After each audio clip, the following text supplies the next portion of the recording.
Toastmaster Miller. Est-ce que vous pouvez nous introduire Toastmaster Miller en tant qu'entrepreneuse à l'auditoire?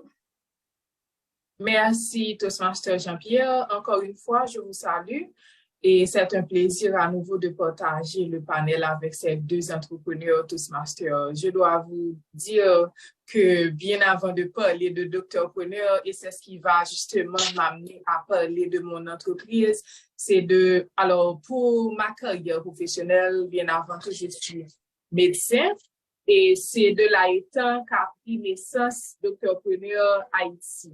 Pourquoi Doctorpreneur Haïti? C'est justement par rapport à ce cliché qui laisse croire que les médecins ou encore tous ceux qui sont du domaine de la santé ne peuvent entreprendre aucune autre activité parallèlement.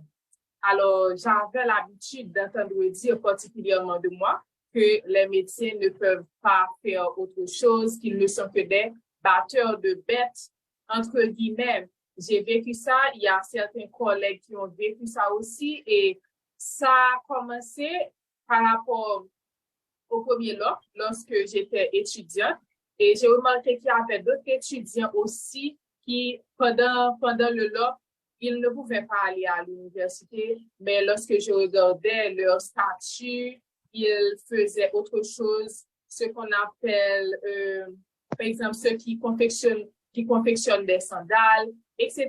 Donc, j'ai pu remarquer que, hormis la médecine, des étudiants dans le domaine médical ou encore ceux qui sont pharmaciens, etc., qui étudient aussi la dentisterie pour ceux qui sont à la faculté d'odontologie, j'ai pu remarquer qu'ils peuvent entreprendre d'autres activités à côté de leurs études. Donc, c'est de là étant qu'a pris naissance Doctorpreneur Haïti. Donc, Doctorpreneur Haïti, c'est justement pour faire tomber cette projection, pour tarir à ce cliché qui laisse croire que les étudiants du domaine médical ou encore les professionnels de la santé ne peuvent entreprendre aucune activité parallèlement.